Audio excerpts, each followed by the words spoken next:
23 number question to le ahiso etu dia ase it is easier to roll a barrel than to pull it because the full weight of the barrel comes into play when it is pulled etu nohoy then rolling friction is much less than sliding friction yes etu statement correct jan lagise baki keta jodi saw the surface area of the barrel in contact with the rod is more in case of pulling the reason other than those mentioned এতিয়া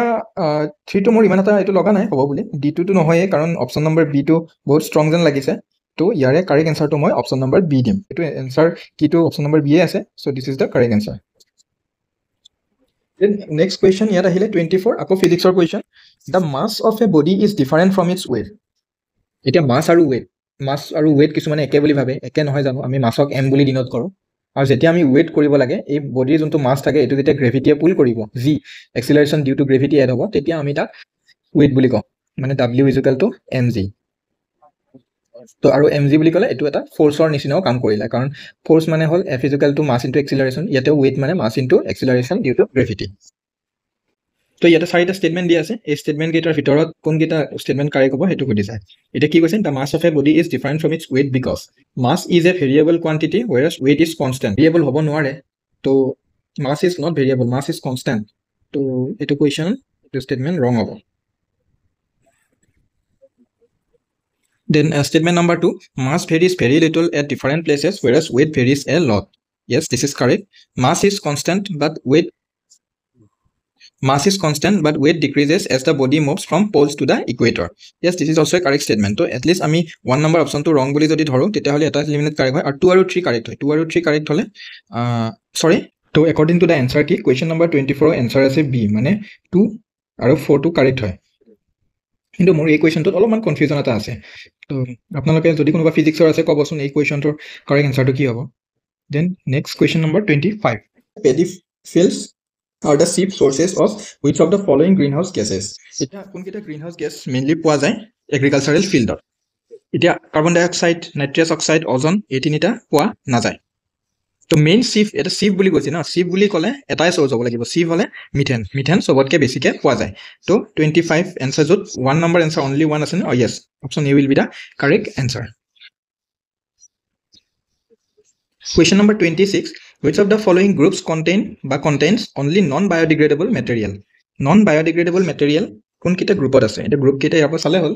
এতিয়া would paper আৰু leather এটা would থাকিলে তো option 1 হ'বই নোৱাৰে only বুলি যেহেতু কৈছে তো 1 যত আছে কিটা ক্যান্সেল অপশন এ টো এলিমিনেট কৰিলো এটা প্লাষ্টিক বেকালিট আৰু ডিডিটি yes এই গুটেই কিটা নন বায়োডিগ্ৰেডেবল হয় তো 2 যত আছে এতিয়া 2 এই দুটাত আছে 3 নাই তো এটো এলিমিনেট কৰিলো এতিয়া আমি 3 নম্বৰ অপশনটো যদি চাও এটা উড দেখিছেনে তো এটো গ্ৰুপ কাৰেক্ট নহব তো এটো আনসাৰ এলিমিনেট তো option B will be the correct answer তো আমি এলিমিনেশন টেকনিকেৰে কোৱেশ্চনটো সলভ কৰিলো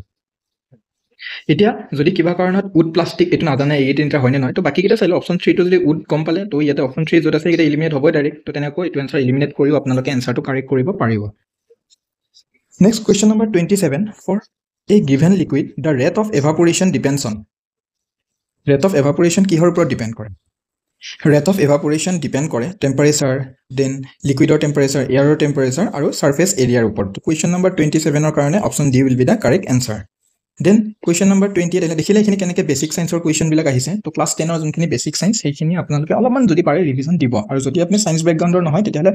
সায়েন্সখিনি বাদ দি ফেলে বাকিখিনিৰ কাৰণে এটা ভালকে ৰিভিজন আৰু প্ৰিপাৰেচন ষ্টাৰ্ট কৰক 1.5 মান্থত আপোনালোকৰ প্ৰিপাৰেচন কমপ্লিট হয় প্ৰিলিমছো ভাল হ'ব one should not connect a number of electrical appliances to the same power socket because তো ইয়াৰে কাৰেক্ট আনসাৰটো হ'ব অপশন নম্বৰ বি মানে this can damage the domestic wiring because of overheating তো দেখিলে ফিজিক্সৰ কোৱেশ্চন বহুত কেটা আহিছে তো এবাৰ এতিয়া ফিজিক্সৰ কোৱেশ্চন আহে নে কেমিষ্ট্ৰি কোৱেশ্চন বেছিকে আহে খালি জেনাৰেল সায়েন্সৰ কোৱেশ্চন আহিবই হয় বায়োলজি কোৱেশ্চন বেছিকে আহিব পাৰে তো আপোনালোকে যদি সায়েন্স ব্যাকগ্ৰাউণ্ডৰ হয় অলপ ফিজিক্সৰ এই সৰু সৰু সিম্পল আইডিয়া কিটা এবাৰ চাব নাপাহৰিব এতিয়া নেক্সট এটো আহিলে ল কেটামান দিয়া আছে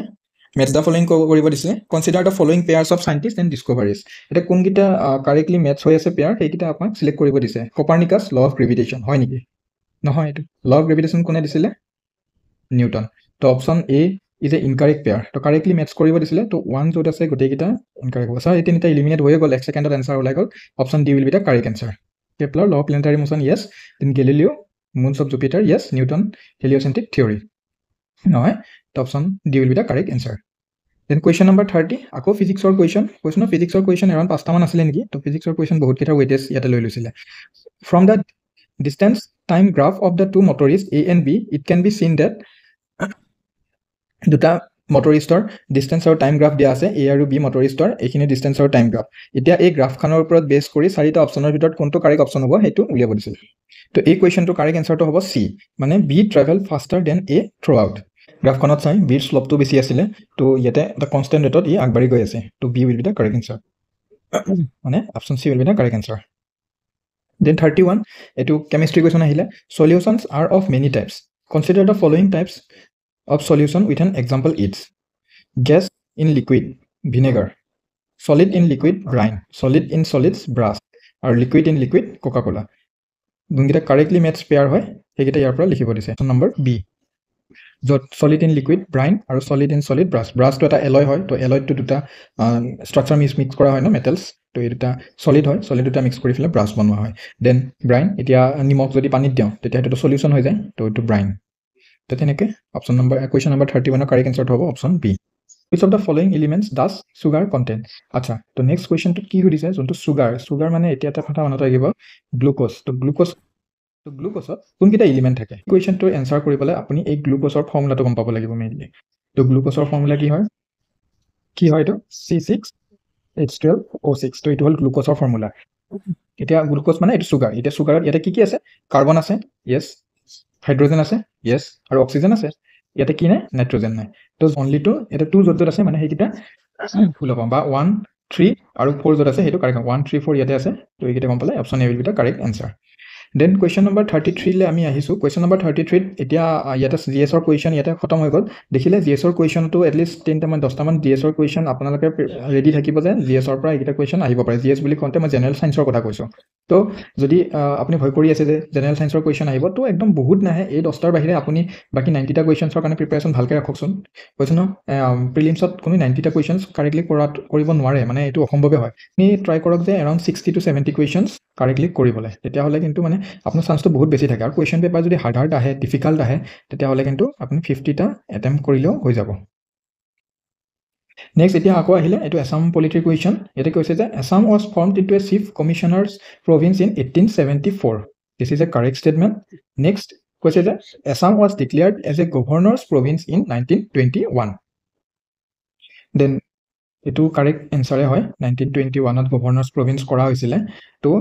33 নম্বৰ both 1 and 2 যেতিয়া দুটা ষ্টেটমেণ্ট দিয়া থাকিব তেতিয়া কিন্তু ইলিমিনেশ্যন টেকনিকটো ইয়াত নাখাতে বেছিভাগে নাখাতে কাৰণ দুটা ষ্টেটমেণ্ট থাকিলে direct 1 only 2 only both 1 and 2 neither 1 and 2 এনেকৈ থাকে অপশ্যন তো ইয়াত ইলিমিনেশ্যন খটুৱাব নোৱাৰে আপুনি দুটা ষ্টেটমেণ্টৰ ওপৰত আপোনাৰ ভাল নলেজ থাকিব লাগিব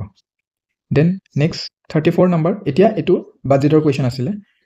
লাষ্ট 2024 যি ইণ্টাৰিম বাজেট আহিছিলে আমি জানো ইণ্টাৰিম বাজেট কেতিয়া আহে যেতিয়া এখন নেক্সট ইলেকশ্যন স্কেডুল হৈ থাকে এতিয়া আমি গম পাইছিলোঁ যোৱা বছৰ লোকসভাৰ ইলেকশ্যন মে'ত হৈছিলে লোকসভা 18th লোকসভাৰ ইলেকশ্যন যি মে'ত হৈছিলে তো তাৰ কাৰণে তাৰে আগৰ যোনখন চৰকাৰ আছিলে তো তেওঁলোকে ইণ্টাৰিম বাজেট লৈ আহিছিল ফুল বাজেটখন আফটাৰ গভৰ্ণমেণ্ট ফৰ্মেশ্যন 18th লোকসভাৰ পাছতহে এৰাউণ্ড জুলাই মানত ফুল বাজেটখন আহিছিলে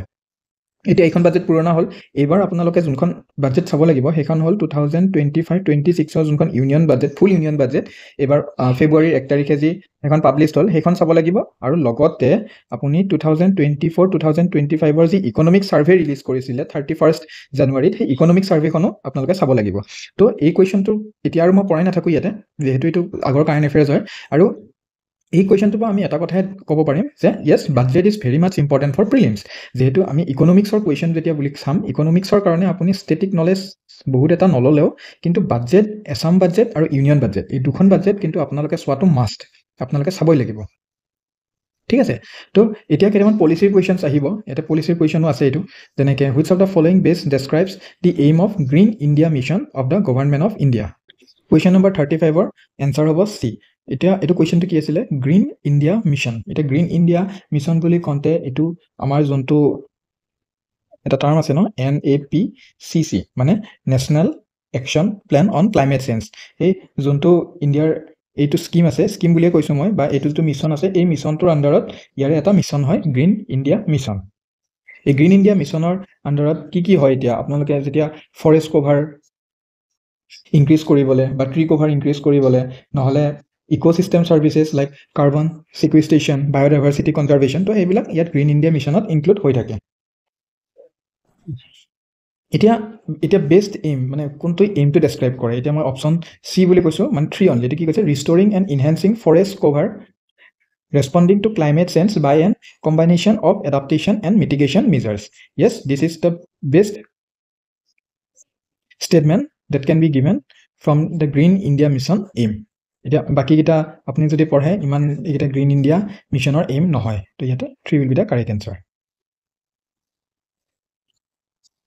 এতিয়া কুৱেশ্যন নম্বৰ 35 আজি ইয়াত কৰিলোঁ। ভিডিঅ'টো অলৰেডি বহুতখিনি দীঘল হৈ গ'ল, তো আকৌ 36ৰ পৰা আমি এটা বেলেগ এটা ভিডিঅ'ত কণ্টিনিউ কৰি। এতিয়া আমাৰ চেনেলটো আপোনালোকে আকৌ কৈছোঁ ছাবস্ক্ৰাইব কৰিব, আৰু এনেকৈ আগৰ ভিডিঅ'ছবিলাক পাই থাকিবলৈ, আৰু আপুনি ফ্ৰেণ্ডছৰ লগতো শ্বেয়াৰ কৰি দিয়ক। আৰু যদি কিবা কুৱেশ্যনছত হেল্প লাগে তেতিয়াহ'লে কমেণ্টছত জনাব, মই হেল্প কৰিবলৈ চেষ্টা কৰিম। Thank U.